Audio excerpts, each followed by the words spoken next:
Hello guys, welcome back to update fun YouTube channel. Myself Pankaj. और आज मैं आपके लिए लेके आया हूँ 5 अप्रैल से 11 अप्रैल तक के उत्तराखंड वीकली करंट अफेयर्स का नेक्स्ट लेक्चर, जो कि आपके आने वाले एग्ज़ाम में काफ़ी हेल्पफुल होने वाला है। अगर किसी को इस लेक्चर की पीडीएफ चाहिए और साथ ही चाहिए पुराने लेक्चर्स का वीडियो, तो वो आपको मिल जाएगी डिस्क्रिप्शन बॉक्स में। तो बिना किसी देरी के वीडियो शुरू करते हैं। क्वेश्चन नंबर फर्स्ट, हाल ही में उत्तराखंड का कौन सा थाना सर्वश्रेष्ठ थाना बना है? तो ये बना है हल्द्वानी। हल्द्वानी थाना उत्तराखंड का सर्वश्रेष्ठ थाना बना है। तो इसमें हल्द्वानी थाने को एक्सीलेंस अवार्ड मिला है। और ये किसने दिया है? ये दिया है केंद्रीय गृह मंत्रालय ने। किस वर्ष के लिए? ये दिया है वर्ष 2020 के लिए। अब यहाँ पे बात हो रही है गृह मंत्रालय की, तो ये आपको पता होना चाहिए कि हमारे गृह मंत्री कौन हैं। तो ये हैं अमित शाह जी। चलिए आगे बढ़ते हैं। किस राज्य में 51 मंदिर सरकारी कब्जे से मुक्त हो चुके हैं? तो इसका सही जवाब है उत्तराखंड। तो इसमें 15 जनवरी 2020 को उत्तराखंड के पूर्व मुख्यमंत्री त्रिवेंद्र सिंह रावत जी ने बद्रीनाथ, केदारनाथ, गंगोत्री और यमुनोत्री के साथ प्रदेश के 51 मंदिर को सरकार के अंडर ले लिया था। तो अब वर्तमान के जो मुख्यमंत्री हैं त्रिवेंद्र सिंह रावत जी, उनने पूर्व मुख्यमंत्री त्रिवेंद्र सिंह रावत जी के फैसले को पलट दिया, जिससे कि अब 51 मंदिर सरकारी कब्जे से मुक्त हो चुके हैं।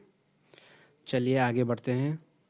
नेक्स्ट क्वेश्चन, राष्ट्रपति रामनाथ कोविंद ने भारत के 48वें मुख्य न्यायाधीश के रूप में किसे नियुक्त किया है?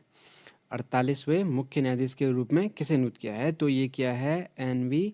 रमन्ना जी को। अब यहाँ पे आपको जानना जरूरी है कि इससे पहले मुख्य न्यायाधीश कौन थे?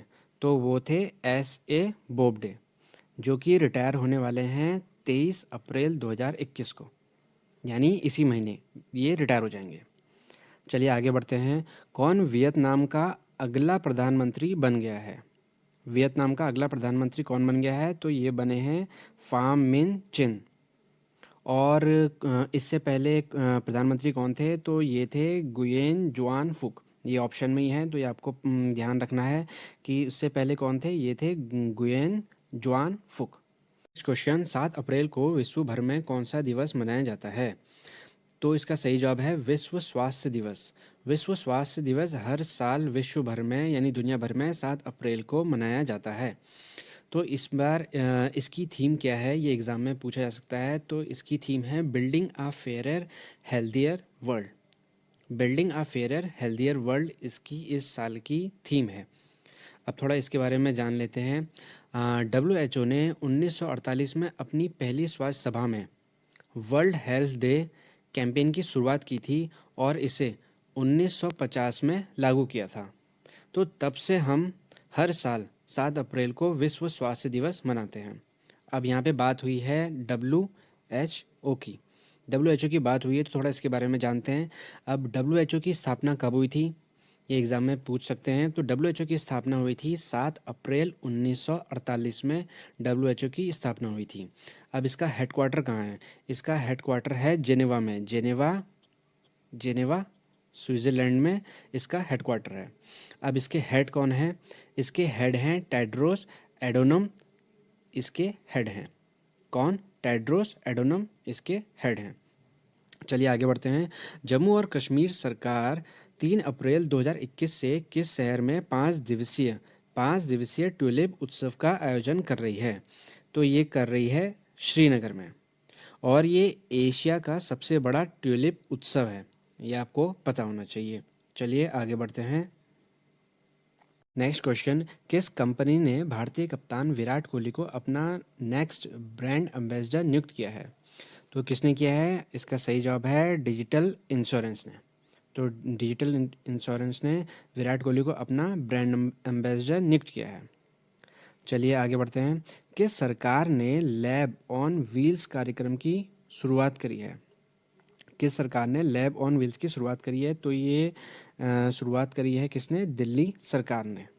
अब इसमें होगा क्या, तो इस प्रोग्राम में सरकारी बच्चों के लिए और वो बच्चे जो पढ़ाई नहीं कर पाते या जिनके पास इतने रिसोर्सेज नहीं हैं पढ़ने के, स्कूल आने के, तो उन जैसे बच्चों के लिए ये लैब ऑन व्हील्स का प्रोग्राम शुरू किया गया है। चलिए आगे बढ़ते हैं।